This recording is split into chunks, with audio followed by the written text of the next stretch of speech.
Y para el desdoble de este jueves 26 de diciembre de 2024, el último jueves del año, le damos la bienvenida y le agradecemos que nos tome la comunicación a la diputada local Cecilia Vadillo. Diputada, buenas noches, ¿cómo está? Muy bien, buenas noches, Braulio. Un saludo a todos los que nos están viendo. Feliz Navidad, Feliz atrasada. Navidad, diputada. Qué bueno que nos acompaña, porque en el marco de la Navidad se dio una votación muy importante en el Congreso de la Ciudad de México y fue el presupuesto de nuestra ciudad para 2025. Tiene particularidades muy específicas. Cuéntenos cuáles son estas particularidades, y de qué va este presupuesto para 2025. Así es, la verdad es que pues se perdió un poco la discusión y la realidad del presupuesto, en parte porque se votó el 24 en la madrugada, entonces pues se ha perdido un poco, pero la verdad es que vale muchísimo la pena el análisis y platicar acerca de este presupuesto. También decir que es tan bueno que se votó por unanimidad, es decir, todos los diputados de todas las fracciones parlamentarias votaron a favor del presupuesto, lo cual es algo prácticamente inédito.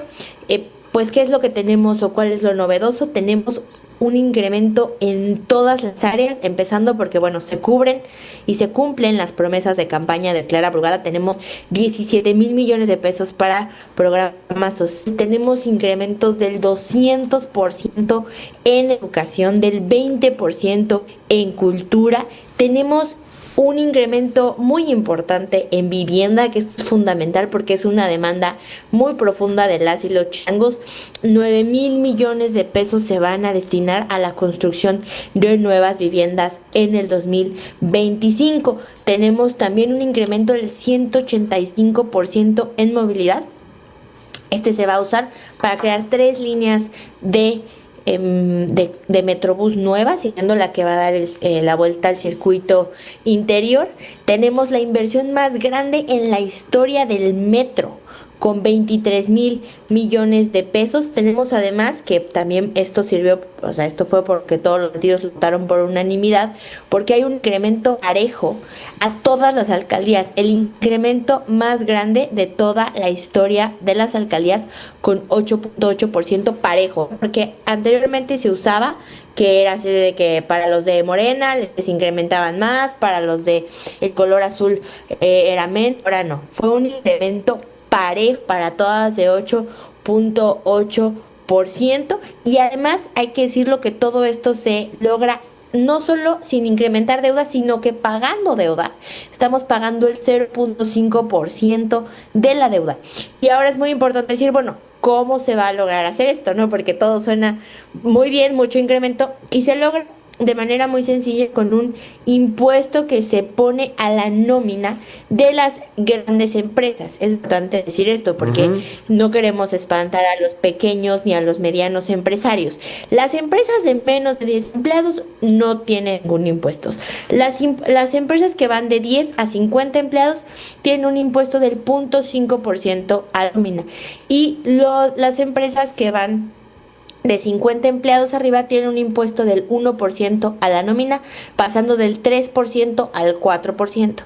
Además, hay que decirlo, y esto también es la última parte con la que termino esto, pero es muy importante, se crea un impuesto muy novedoso, que es el impuesto al carbono, que es una cosa que ya viene recomendada por los expertos, por los analistas, y que además se empezó en el Estado de México. Es decir, en el impuesto al carbono, el impuesto al carbono ya existe en el Estado de México, lo estamos nosotros homologando aquí en la ciudad, y es un impuesto que se cobra por cada tonelada de carbono extra que emiten las empresas. Entonces, pues es un impuesto muy bueno. Lo que quisiéramos es que ese impuesto no se cobrara, porque si logramos que ese impuesto no se cobre, significa que las empresas no están contaminando. Pero se trata de la primera política metropolitana que se lleva a cabo en el gobierno de Clara Brugada, y además es una política, un impuesto verde, que todo lo recaudado se va a utilizar únicamente para el medio ambiente y los animales. Entonces es un impuesto muy novedoso, muy progresista, estamos muy orgullosos. Diputada, sobre este impuesto que mencionaba a las nóminas se ha generado mucho ruido, evidentemente, porque se ha tratado en algunos medios de comunicación que ahora se le va a cobrar más a quienes crean puestos de empleo. ¿Cuál es el argumento para crear este impuesto? ¿Se basaron en en una tasa impositiva de otro país o cuál fue el argumento? Sí, mira, obviamente los medios de comunicación, las empresas, sobre todo, hay que decirlo, hay un medio de comunicación, un empresario que es el que está principalmente Sí, financiando esta campaña en contra, pero la verdad es que se logró con el acuerdo de la mayoría de los empresarios. Fue un impuesto que se acordó con los empresarios. ¿Y qué fue lo que ok, se hizo para acordar este impuesto? Lo que se acordó fuera que se creara un fondo a la infraestructura. Es decir, todo este impuesto se va a ir para, como ya mencionaba, crear más infraestructura. Se me olvidó comentar también que se van a construir 16 utopías ujú, tan solo en el 2025. Se van a incrementar las cámaras de vigilancia. O sea, todo lo que estamos haciendo es para mejorar la infraestructura de la ciudad, que al final de cuentas eso le beneficia a los empresarios. Lo que se acordó con los empresarios es que nada de esto se va en gasto corriente, es decir, no se va para crear más burocracia. Todo lo que viene de este impuesto se va a utilizar para mejorar la infraestructura de la Ciudad de México. Es un impuesto que, como ya decía, todas las cámaras empresariales estuvieron de acuerdo con el impuesto. De hecho, sacaron comunicados. Canacintra sacó su comunicado, la Canaco también. Es decir, las empresas, excepto, te digo, unas dos o tres que suelen estar en contra de la 4T, fuera de esas la mayoría está a favor, ya sacaron el comunicado, porque no es un impuesto tan alto y es ujú. un impuesto que va a beneficiarlos a largo plazo en infraestructura de agua, en fin, todo lo que ya mencioné. Entonces, y te digo, es para las grandes empresas. El Sí. 93% de las pequeñas y medianas empresas no se ven afectadas. Excelente, diputada. Pues muy esclarecedor platicar con usted. Le agradecemos mucho que nos haya tomado la llamada. Le deseo un feliz año y le mando un fuerte abrazo. Igual, de muchísimas gracias, Pablo, y estamos aquí siempre disponibles. Un abrazo grande, feliz año nuevo. Buenas noches y feliz año nuevo.